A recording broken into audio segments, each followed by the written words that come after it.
Hello students, कैसे हैं आप? उम्मीद करता हूँ आप सब बढ़िया होंगे। देखिए, ये इस टॉपिक का liberal view of the nature of Indian state, भारतीय राज्य के स्वरूप का उदारवादी दृष्टिकोण, ये इसका 4th वीडियो है और फाइनल वीडियो है। अगर आपको इस टॉपिक को अच्छी तरह समझना है तो आपको इससे पहले के 3 वीडियो भी देखने होंगे।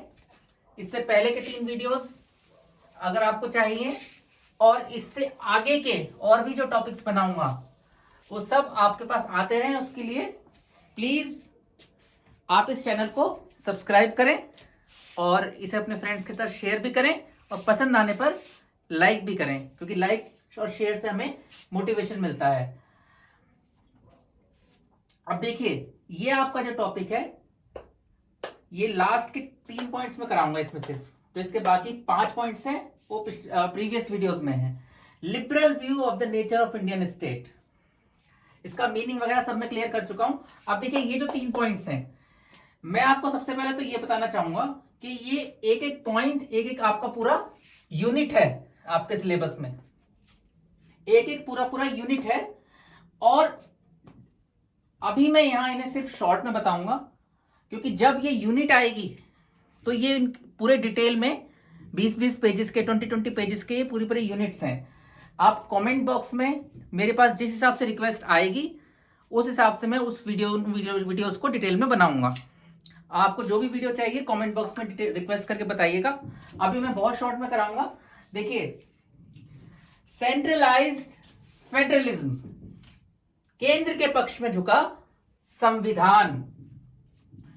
ये फेडरलिज्म क्या होता है ये आपको पता होना चाहिए, आपने पिछली कक्षाओं में भी पढ़ा होगा, लास्ट क्लासेस में, कि फेडरलिज्म में क्या होता है, आपके मेनी लेवल ऑफ गवर्नमेंट्स होते हैं।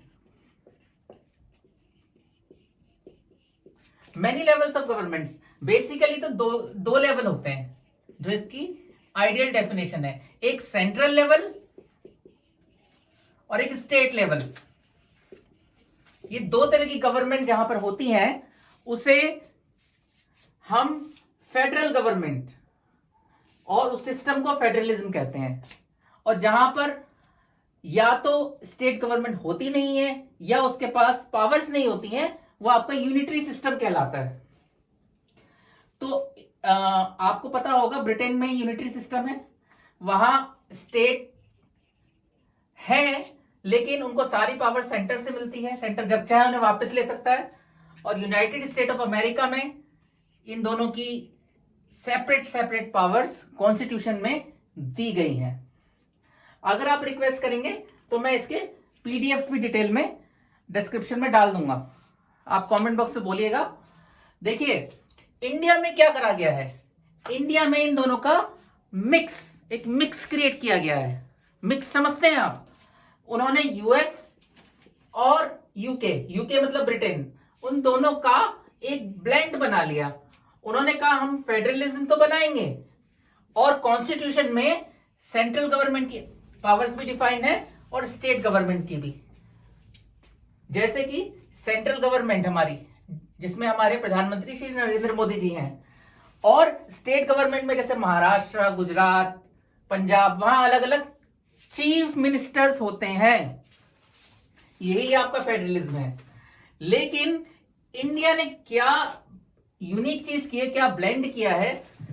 ब्लेंड का मतलब मिक्सचर, कि फेडरलिज्म तो है लेकिन वो केंद्र के पक्ष में झुका हुआ है, सेंट्रलाइज्ड है।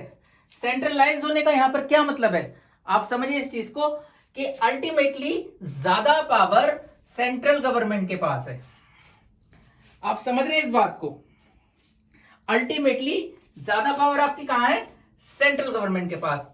लेकिन इसका मतलब ये नहीं है कि यूनिटरी सिस्टम हो गया ब्रिटेन की तरह, कि स्टेट पावरलेस है या सेंट्रल गवर्नमेंट ने उन्हें पावर दी है। दोनों की पावर्स कॉन्स्टिट्यूशन में डिफाइंड है। देखिए, आपकी 3 लिस्ट होती है, चलिए इसको मैं मिटा देता हूं। 3 लिस्ट होती है आपकी, सुन लीजिए जब तक। एक यूनियन लिस्ट होती है, एक स्टेट लिस्ट और एक कॉन्करेंट लिस्ट। पता होगा आपको, यूनियन लिस्ट पे यूनियन गवर्नमेंट लॉ बनाती है, स्टेट लिस्ट में स्टेट गवर्नमेंट लॉज बनाती है, और एक आपकी कॉन्करेंट लिस्ट, समवर्ती सूची।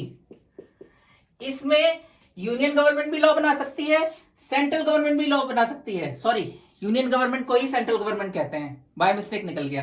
सेंट्रल गवर्नमेंट यानी यूनियन गवर्नमेंट एक्ट बना सकती है यूनियन लिस्ट के टॉपिक्स पर, और जो स्टेट लिस्ट के टॉपिक्स हैं उन पर सिर्फ स्टेट गवर्नमेंट लॉ बना सकती है। कॉन्करेंट लिस्ट में दोनों बना सकती हैं, लेकिन कोई कॉन्फ्लिक्ट होता है तो जो यूनियन गवर्नमेंट का लॉ है वो प्रिवेल करेगा।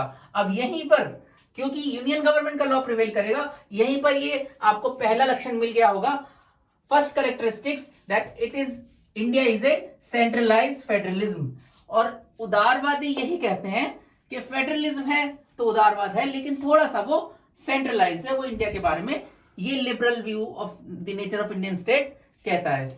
इसी तरह से आपको बहुत सारे एग्जांपल मिल जाएंगे जिसमें आपको पता लगेगा कि ये India is a centralised federalism. जैसे कि यहाँ पर आर्टिकल 356 है जिसमें प्रेसिडेंट रूल का प्रोविजन है। अब ये प्रेसिडेंट रूल स्टेट पर इंपोज कर दिया जाता है और रिकमेंडेशन इसकी कौन देता है? गवर्नर, स्टेट का राज्यपाल। लेकिन राज्यपाल की नियुक्ति कौन करता है? प्रेसिडेंट। और प्रेसिडेंट किसकी रिकमेंडेशन करता है? कैबिनेट और प्राइम मिनिस्टर की, यानी सेंट्रल गवर्नमेंट ही एक तरह से गवर्नर को अपॉइंट करती है। तो गवर्नर के थ्रू स्टेट पर कंट्रोल रखा जाता है यूनियन गवर्नमेंट की तरफ से, इसलिए भी ये केंद्र के पक्ष में झुका हुआ संविधान है। इसके अलावा एक देखिए, जो मान लीजिए कोई नया टॉपिक है, जब कॉन्स्टिट्यूशन बना था तब ये लिस्ट बनाई गई थी, ये टाइम टू टाइम अपडेट होती रहती है। मिसाल के तौर पर मान लीजिए 1950 में जब कॉन्स्टिट्यूशन बना था तो क्या इंटरनेट था? साइबर लॉज थे? नहीं थे। धीरे धीरे ये चीजें डेवलप्ड हुई तो हमें लगा इसे किस लिस्ट में डालें, तो उसके लिए एक अलग लिस्ट बना दी गई, रेसिडुअरी लिस्ट। अवशिष्ट शक्तियां, जो इन तीनों में नहीं आता वो इस लिस्ट में आएगा, और इस लिस्ट पर लॉ बनाने का राइट यूनियन गवर्नमेंट का, यूनियन लेजिस्लेचर का है। तो ऐसे आपको बहुत से एग्जांपल मिलेंगे जिसमें आपको लगेगा कि सेंट्रलाइज्ड फेडरलिज्म है। इसका एक सेपरेट चैप्टर है, मैं आपको बताना चाहूंगा। चैप्टर 9 है आपका, चैप्टर 9। चैप्टर 9 किसका? ये वाली बुक का। देख लीजिए, ये जो बुक है, इस बुक का चैप्टर 9 बी तायल बुक है इस, और ये आपकी अलग से यूनिट भी है। तो अगर मैं अभी इसकी डिटेल करने लग जाऊंगा तो बहुत देर लग जाएगी। मैंने आपको मेन पॉइंट बता दिए हैं, मेन पॉइंट आपको बता दिए हैं, जिससे आपको पता लगे कि किस तरह से सेंट्रलाइज्ड फेडरलिज्म है। बहुत सारी चीजें हैं इसमें, जैसे कि आर्थिक दृष्टि से फाइनेंशियली स्टेट्स जो है वो सेंटर पर डिपेंड करते हैं, फाइनेंशियल एड प्रोवाइड कराता है सेंटर। तो इस तरह से आप समझ लीजिए कि इंडिया में फेडरलिज्म तो है लेकिन सेंट्रलाइज्ड, केंद्र के पक्ष में झुका हुआ। सॉरी, यहां संविधान नहीं आएगा, यहां पर संघवाद आएगा, क्योंकि फेडरलिज्म को संघवाद कहते हैं। तो केंद्र के पक्ष में झुका हुआ संघवाद। बाकी जब चैप्टर आएगा मैं डिटेल में आपको पूरा इसका करा दूंगा, आप रिक्वेस्ट डालिएगा। नेक्स्ट पॉइंट, सेक्युलर पॉलिटी, धर्मनिरपेक्ष राज्य व्यवस्था। ये आप सभी लोग समझते होंगे, धर्मनिरपेक्ष देश है भारत, एक सेक्युलर कंट्री है। यहां पर सभी धर्मों की बराबर इज्जत की जाती है, ठीक है, सभी धर्मों की बराबर इज्जत की जाती है, और किसी के ऊपर धर्म के आधार पर, रिलीजन के बेस पर कोई डिस्क्रिमिनेशन, कोई भेदभाव नहीं किया जाता है। और सबसे बड़ी बात है, जो हमारा देश है इंडिया, उसका कोई ऑफिशियल रिलीजन नहीं है। अब आप कहेंगे ऑफिशियल रिलीजन क्या होता है? जैसे कि पाकिस्तान का ऑफिशियल रिलीजन क्या है? इस्लाम। तो वो एक इस्लामिक कंट्री है, लेकिन इंडिया का कोई ऑफिशियल रिलीजन नहीं है। हाँ, ये बात सही है कि यहां रहने वाले 80% लोग हिंदू हैं, लेकिन फिर भी इसे हिंदू कंट्री कॉन्स्टिट्यूशन में डिक्लेयर नहीं किया गया है। यही आपका सेक्युलर पॉलिटी कहलाता है, क्योंकि पाकिस्तान ने ओपनली अपने को इस्लामिक कंट्री डिक्लेयर कर रखा है। कई देश हैं जिन्होंने अपने आप को इस्लामिक कंट्री डिक्लेयर करा हुआ है। मिसाल के तौर पर नेपाल पहले एक हिंदू राष्ट्र था, लेकिन कुछ वर्षों पहले उसने भी अपने को सेक्युलर स्टेट डिक्लेयर कर दिया है। तो धर्मनिरपेक्ष व्यवस्था में यही होता है, सभी धर्मों को बराबर अधिकार, किसी धर्म के साथ कोई स्पेशल ट्रीटमेंट नहीं किया जाता। और सबसे बड़ी बात है, इंडिया में तो इससे भी आगे बढ़कर किया गया है कि जो माइनॉरिटीज हैं, जो अल्पसंख्यक है, उनके अधिकार भी संविधान में सुरक्षित किए गए हैं। आपने मौलिक अधिकारों में पढ़ा होगा कि जो अल्पसंख्यक के माइनॉरिटीज हैं, उनके राइट्स प्रोटेक्ट किए गए हैं। इसमें एक चीज और है, एक चीज मैं आपको इसमें समझाने की कोशिश करूंगा, जो आपका ये धर्मनिरपेक्षता का टॉपिक है। जो धर्मनिरपेक्षता है, धर्मनिरपेक्षता में आप किसी को रोजगार देते वक्त, किसी पर कानूनी कार्रवाई करते वक्त आप धर्म के आधार पर फैसला नहीं लेंगे। ये भी पॉइंट आता है। मेरे ख्याल से धर्मनिरपेक्षता का आपको पता है। वैसे भी जो बुक मैंने आपको बताई है उसका चैप्टर 12, पूरा चैप्टर 12 इसको डील करता है। तो अगर आप चाहेंगे तो मैं पूरा चैप्टर 12 जो है वो डिटेल में बनवा दूंगा और उसमें आपका ये क्लियर हो जाएगा। अगर आपको बहुत डिटेल में चाहिए, आप चाहेंगे तो मैं इसकी PDF फाइल डिस्क्रिप्शन बॉक्स में डाल दूंगा, आप कमेंट बॉक्स में रिक्वेस्ट करके बता दीजिएगा। नेक्स्ट पॉइंट है आपका लिबरल इंडस्ट्रियल पॉलिसी। तो ये लिबरल इंडस्ट्रियल पॉलिसी क्या होता है, इसमें भी आपका एक अलग चैप्टर है इस बुक में। इस बुक में आपका चैप्टर नंबर 13 इसी पर है। मैं आपको यहाँ शॉर्ट में क्लियर करना चाहूंगा कि लिबरल इंडस्ट्रियल पॉलिसी क्या होता है। उदारवाद औद्योगिक नीति। उदारवाद में क्या होता है, पहले हमारी कंट्री में क्या होता था, हमारे कंट्री में पहले क्या होता था, सारे एंटरप्राइजेस गवर्नमेंट के होते थे। वैसे तो भारत में इंडिपेंडेंस के बाद मिक्स्ड इकोनॉमी अपनाई गई है,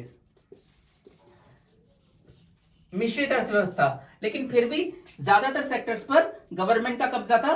बहुत मुश्किल से लाइसेंस दिए जाते थे प्राइवेट एंटरप्रेन्योर्स को, और उनके ऊपर बहुत सख्त रूल्स और रेगुलेशन, बहुत टाइट रूल्स एंड रेगुलेशन करे गए थे। लेकिन 1991 में हमने अपनी इंडस्ट्रियल पॉलिसी, औद्योगिक नीति को चेंज किया और उसे लिबरल बनाया।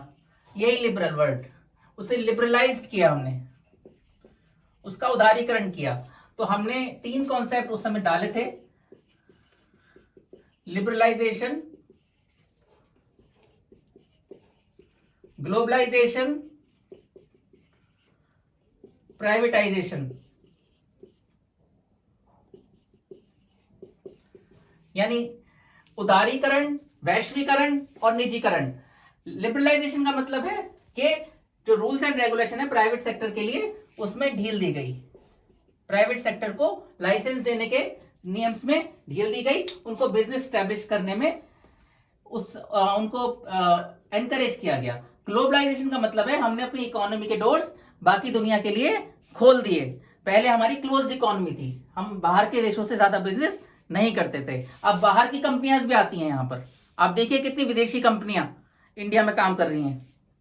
अब बताएंगे, आज आप जो भी सामान खरीदते हैं उसमें ज्यादातर सामान, मैं ये तो नहीं कहूंगा कि सारा, लेकिन ज्यादातर सामान आपका विदेशी कंपनियों का होता है। विदेशी कंपनियां यहां पर कैसे आ गई? देखिए, भारत सरकार की परमिशन के बिना कोई भी विदेशी कंपनी भारत में आकर काम नहीं कर सकती है, ये बात आपको पता होनी चाहिए। भारत सरकार की इजाजत के बिना कोई भी बाहर की कंपनी भारत में आकर बिजनेस नहीं कर सकती है। इसका मतलब जितनी भी कंपनियां यहां पर काम कर रही हैं, जितनी भी कंपनियां बाहर की, उन सबको हमारी ही गवर्नमेंट ने परमिशन दे रखी है। क्या समझे आप? हमारी ही गवर्नमेंट ने उन्हें परमिशन दे रखी है। अब ये परमिशन जो उन्हें दे रखी है, इसी को ग्लोबलाइजेशन कहते हैं। इसी को क्या कहते हैं? ग्लोबलाइजेशन। ग्लोबलाइजेशन में क्या होता है, बाहर की कंपनीज आती हैं यहाँ पर और अपना इन्वेस्टमेंट करती हैं, निवेश करती हैं, और यहाँ पर अपना प्रोडक्शन करती हैं और यहाँ पर अपना माल बेचती हैं। एक तो ये ग्लोबलाइजेशन है। एक आपका इंपोर्ट एक्सपोर्ट होता है। इंपोर्ट एक्सपोर्ट क्या होता है आपका? आयात निर्यात। जो आयात निर्यात होता है उसमें उसको वो भी ग्लोबलाइजेशन का ही एक पार्ट है। आप समझ रहे हैं इस चीज को। तीसरा क्या है? प्राइवेटाइजेशन। प्राइवेटाइजेशन में क्या होता है? प्राइवेट कंपनियों को ज्यादा छूट दी जाती है। और दूसरे प्राइवेटाइजेशन का मतलब ये है कि जो गवर्नमेंट की कंपनीज हैं, इवन जो गवर्नमेंट की कंपनीज हैं उसमें भी प्राइवेट लोगों को बेच दी जाती है पार्टनरशिप। गवर्नमेंट कंपनी के शेयर्स प्राइवेट कंपनीज को बेच दिए जाते हैं और इनकी भी हिस्सेदारी गवर्नमेंट कंपनीज में बढ़ा दी जाती है। या तो वो पूरी तरह प्राइवेटाइज हो जाती हैं या पार्शियली प्राइवेटाइज हो जाती हैं। तो इसी को प्राइवेटाइजेशन कहते हैं। आप समझ रहे हैं इस चीज को। तो ये 3 पॉइंट्स इसमें हैं, लिबरलाइजेशन, ग्लोबलाइजेशन और प्राइवेटाइजेशन। उदारीकरण, वैश्वीकरण और निजीकरण। उदारीकरण, वैश्वीकरण और निजीकरण। इस पर एक पूरा चैप्टर मैं आपको बता चुका हूं। चैप्टर नंबर 13 जो इस बुक का है वो इसी के ऊपर है। आप अगर कहेंगे तो मैं उसके ऊपर आपका एक डिटेल्ड लेक्चर इसके ऊपर बना दूंगा और पीडीएफ डाल दूंगा। तो एक बार शॉर्ट में हम तीनों को देख लेते हैं। सेंट्रलाइज फेडरलिज्म में आपको बता चुका हूं, केंद्र के पक्ष में झुका हुआ संविधान। ये आपकी समझ आ गया होगा कि फेडरलिज्म तो है लेकिन सेंट्रल गवर्नमेंट के पास ज्यादा पावर्स हैं। मेन चीज ये है। सेक्युलर पॉलिटी में हम स्टेट का कोई ऑफिशियल रिलीजन नहीं है और सभी धर्मों को समान आदर दिया जाता है। किसी धर्म के साथ कोई खास व्यवहार या कोई भेदभाव नहीं किया जाता है। और भारत में अल्पसंख्यकों के अधिकारों, माइनॉरिटीज के राइट्स की भी प्रोटेक्शन की गई है। सभी को अपने अपने धर्मों का पालन करने का पूरा पूरा अधिकार दिया गया है। हर आदमी अपने धर्म का पालन कर सकता है, उसका प्रचार भी कर सकता है, ठीक है, और उसको उसका स्प्रेड भी कर सकता है, उसका प्रमोशन, उसका प्रचार करना, उसको प्रीच कर सकता है, उस पर भाषण दे सकता है, ठीक है। ये धर्मनिरपेक्ष राज व्यवस्था। और लिबरल इंडस्ट्रियल पॉलिसी अभी भी मैंने आपको बताया, लिबरलाइजेशन, ग्लोबलाइजेशन और प्राइवेटाइजेशन, जो कि पहले इतना नहीं था। मेन कब से शुरू हुआ ये? 1991 में ही, ध्यान रखिएगा, जो न्यू इंडस्ट्रियल पॉलिसी हमारी बनी थी तब से ये ज्यादा हुआ है कि गवर्नमेंट सेक्टर से हटकर प्राइवेट सेक्टर में जाना, अपनी इकोनॉमी के डोर पूरी दुनिया के लिए खोल देना। और इसमें सबसे इंपॉर्टेंट रोल है डब्ल्यूटीओ का। आपने सुना होगा, वर्ल्ड ट्रेड ऑर्गेनाइजेशन। इंडिया ने इसकी मेंबरशिप ली और इस तरह से विदेशी व्यापार और भारत में बाहर की कंपनीज का आना, ठीक है, ये सब लिबरल इंडस्ट्रियल पॉलिसी में। इसीलिए कहा जाता है liberal view of the nature of Indian state, उदारवादी चरित्र कहा जाता है भारतीय अर्थव्यवस्था का। अच्छा, ये 3 पॉइंट तो हो गए, बाकी 5 पॉइंट के लिए पिछले वीडियोस हैं। अब एग्जाम में आ सकता है कि इसका क्रिटिकल एनालिसिस कीजिए, मूल्यांकन कीजिए कि वाकई में लिबरल व्यू है। तो देखिए, इसमें मैं आपको बता देता हूं कि इसे आप एक बार खुद पढ़िएगा। आपकी जो ये वाली बुक है, देख लीजिए इसे।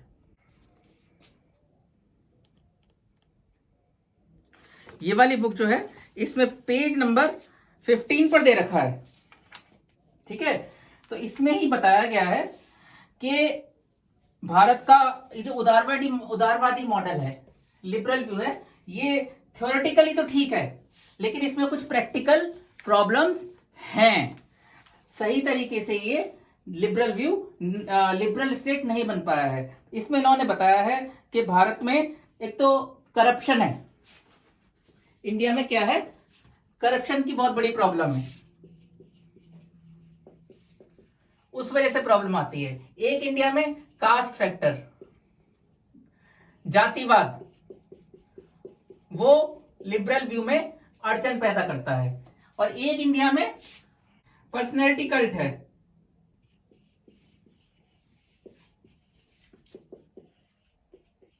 ये पर्सनैलिटी कल्ट को हिंदी में कहते हैं व्यक्ति पूजा। मिसाल, इसका मतलब यह है कि यहाँ पर चीजें नहीं देखी जाती, किसी खास इंसान को देखा जाता है। जैसे कि मिसाल के तौर पर अभी दिल्ली में इलेक्शन हुए थे, तो दिल्ली में जब इलेक्शन हुए थे तो सारा ध्यान किस पर था? हमारे जो उस समय मुख्यमंत्री था, दोबारा भी मुख्यमंत्री बने, श्री अरविंद केजरीवाल जी पर, कि उनकी पर्सनैलिटी कैसी है। सारा चुनाव उनकी पर्सनैलिटी और उनके किए कामों पर भी, उन्होंने काम भी अच्छे किए थे, लेकिन बेसिकली उनकी पर्सनैलिटी कि अरविंद केजरीवाल जी के नाम पर ये चुनाव लड़ा गया। ये कहा गया कि अरविंद केजरीवाल जी के सामने कौन है तो दिल्ली का मुख्यमंत्री बन पाएगा। बाकी मैं बता दूं, इनके कामों पर भी ध्यान दिया गया। मिसाल के तौर पर आप देखें, हमारे जो प्रधानमंत्री चुने जाते हैं तो उसमें हम जो प्रधानमंत्री बनते हैं, हम देखते हैं कि कौन प्रधानमंत्री बनेंगे, हम उनसे प्रभावित होते हैं। आज हमारे प्रधानमंत्री श्री नरेंद्र मोदी जी की एक तरह से पूरा भारत उनकी बहुत इज्जत करता है और एक तरह से उनकी हर बात को मानता है। तो इसी तरह से इसे पर्सनैलिटी कल्ट कहते हैं। वो जो भी बात आकर कहते हैं, जनता उस बात को मानती है। ये लेकिन उदारवादी से एक प्रॉब्लम के रूप में देखते हैं। उदारवादी कहते हैं जो पर्सनैलिटी कल्ट है वो लिबरल व्यू से मेल नहीं खाता, वो उसके अगेंस्ट है। ठीक है। और भारत में जो आर्थिक असमानताएं हैं,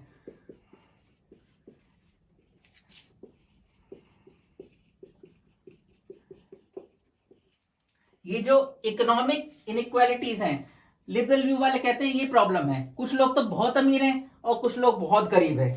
ये चीज वो कहते हैं, ये सारी जो चीजें हैं, ये सारी चीजें मिलाकर ये जो लिबरल व्यू के प्रैक्टिकल इंप्लीमेंटेशन में प्रॉब्लम पैदा करती हैं। ये आपको इसके क्रिटिकल एनालिसिस, आलोचनात्मक मूल्यांकन में एंड में डालना होगा। लेकिन इसके बावजूद, इन सारी प्रॉब्लम्स के बावजूद भी भारत कई देशों के मुकाबले काफी उदारवादी है। ये आपको मैं एग्जाम के पॉइंट ऑफ व्यू से बता रहा हूं, इस तरह से आप एग्जाम में लिखकर आएंगे। बाकी देखिए, मैंने आपके कॉन्सेप्ट क्लियर किए हैं। आपको बुक की जरूरत तो पड़ेगी अगर आपको एग्जाम में ढंग से लिख कर आना है। बुक मैंने आपको बता दी है। अब मेरे समझाने के बाद जब आप बुक में से पढ़ेंगे आपको क्लियरली और पूरा समझ आएगा। फिर भी अगर कोई क्वेश्चन है आप कमेंट बॉक्स में क्वेरी करिए, मैं पूरी कोशिश करूंगा उसका रिप्लाई करने की। इन टॉपिक्स के अलग से पीडीएफ भी डालूंगा अगर रिक्वेस्ट आएगी, और इनके चैप्टर्स जो अलग अलग हैं उनके भी वीडियो अलग से बनाऊंगा आपकी रिक्वेस्ट के हिसाब से, किसकी कितनी रिक्वेस्ट आती है।